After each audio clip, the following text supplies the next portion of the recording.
नमस्कार दोस्तों, केवल ज्ञान यूट्यूब चैनल में आपका स्वागत है और जीतने वालों को मेरा सलाम। आज हम लेंगे द हिंदू न्यूज़पेपर के करंट अफेयर्स और हम इसमें आपको बताएंगे कि कौन से करंट अफेयर आपको करने हैं और कौन से नहीं करने हैं और कौन सा करंट अफेयर आपके लिए रेलिवेंट है और नहीं है। तो सबसे पहला करंट अफेयर हम उठाएंगे, जो आपका न्यूज़पेपर जैसे ही आप ओपन करते हो तो वहाँ पर आता है United nation high commission of refugees की बात हो रही है। और वो अब किस न्यूज़ के कॉन्टेक्स्ट में बात हो रही है वो बात करते हैं। तो यहाँ पर जो इंडिया के हाउसिंग एंड अर्बन अफेयर्स के मिनिस्टर हैं, तो उन्होंने एक स्टेटमेंट दी थी कि they are providing flats to Rohingyas, और जो हमारी मिनिस्ट्री ऑफ होम अफेयर्स है उसने इसको डिनाई किया है।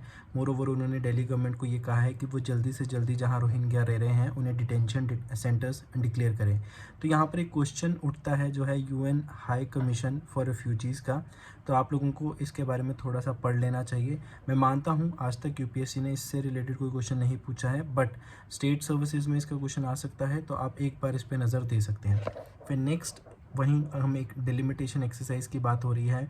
तो डेलिमिटेशन कमीशन क्या होता है, डेलिमिटेशन एक्ट क्या होता है और उसका मेन यूज़ क्या है। तो ये पॉलिटी का एक क्वेश्चन बन जाता है जो प्रीलिम में आ सकता है और नहीं भी आ सकता है। तो आप जस्ट एक लुक दे सकते हो आज के न्यूज़पेपर के अकॉर्डिंग, ताकि आपकी मेमोरी में रहे कि डेलिमिटेशन कमीशन क्या है। फिर उसके बाद अगर हम आर्किटेक्चर की बात करें, मेडिवल आर्किटेक्चर की एंशिएंट इंडिया के कॉन्टेक्स्ट पे, तो आपको बहुत इम्पॉर्टेंट कॉन्सेप्ट सामने आता है बड़ा इमामबाड़ा, जो कि लखनऊ में है और ये 1784 में बना था। और असफ उद्दौल जो कि अवध के उस टाइम पे नवाब थे, उन्होंने बुलाया था। और इसके अंदर आपको एक बाउली जो कि स्टेप वेल है, भूल भुलैया और रूमी दरवाज़ा ये मेंशन किया गया है।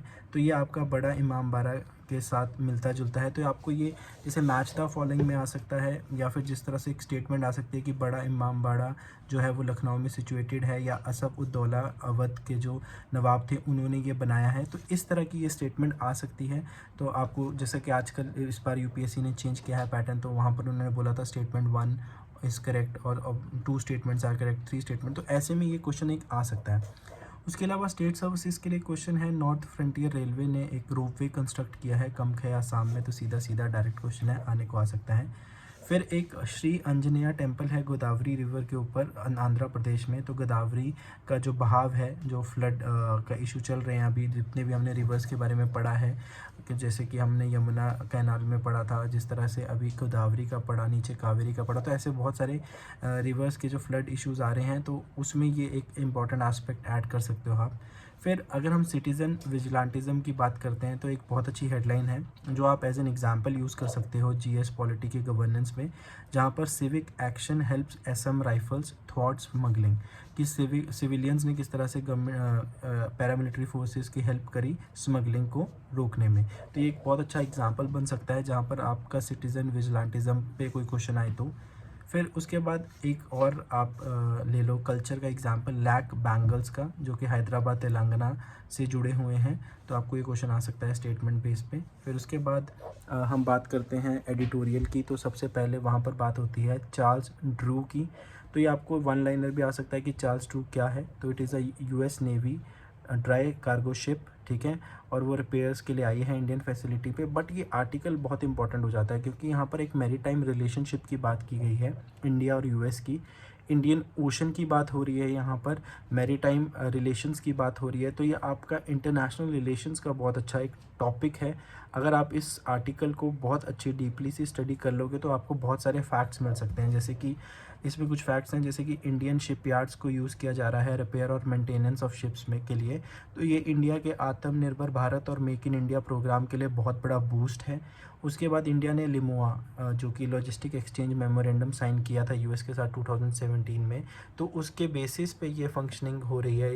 ये जो कार्गो ड्राई कार्गो शिप है, इसको जो रिपेयर किया जा रहा है। तो इस तरह से इंडिया के यूएस के रिलेशनशिप की बात हो सकती है। फिर लॉजिस्टिक का कोऑपरेशन जो है वो बड़ा है। फिर इंडिया और यूएस का रिलेशनशिप कंसोलिडेट हुआ है। क्वाड का रिलेशनशिप आप कह लो कि कंसोलिडेट हुआ है। फिर ग्लोबल इंडोर्समेंट हो रही है इंडियन शिप बिल्डिंग और शिप रिपेयर इंडस्ट्री की। तो ये बहुत अच्छा टॉपिक बन सकता है। वहीं ऊपर अगर आप देखोगे इसके एक आर्टिकल है जहाँ पर ताइवान स्ट्रेट की बात हो रही है, ताइवान और चाइना की बात हो रही है, तो वो एक इंटरनेशनल रिलेशंस का टॉपिक हो सकता है। ताइवान स्ट्रेट का क्वेश्चन ज्योग्राफी में आ सकता है आपको, आप एक बार उसको बस देख लेना, क्योंकि वो एक तरह से न्यूज़ में काफ़ी टाइम से चल रहा है।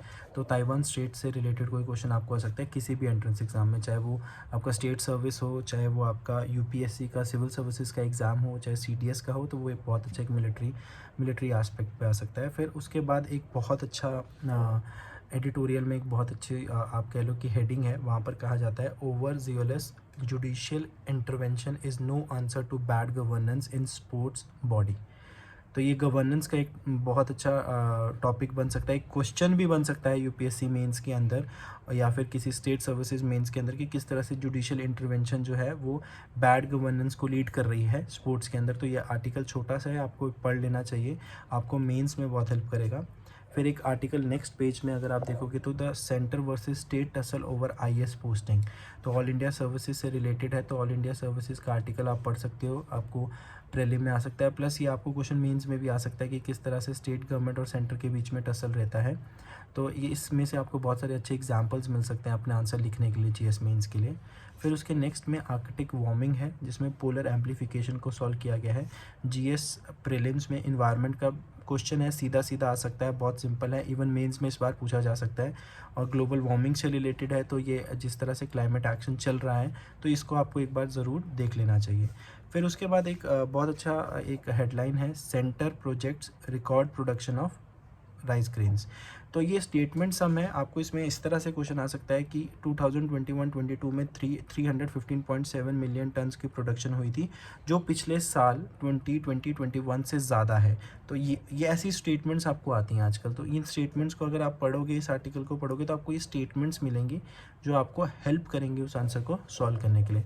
तो आज के लिए इतना ही करंट अफेयर्स में। अगर आपको मेरी वीडियो अच्छी लगती है तो आप हमें सब्सक्राइब करें, शेयर करें और अपने फ्रेंड्स में जितने ज़्यादा पहुंच सके, बट इन्हें ज़रूर लिख लें जो मैं आपको पर्टिकुलर आर्टिकल्स बताता हूं। It will not take much of your time और आपके लिए बहुत हेल्पफुल रहेंगी। थैंक यू, टेक केयर, जीतने वालों को मेरा सलाम।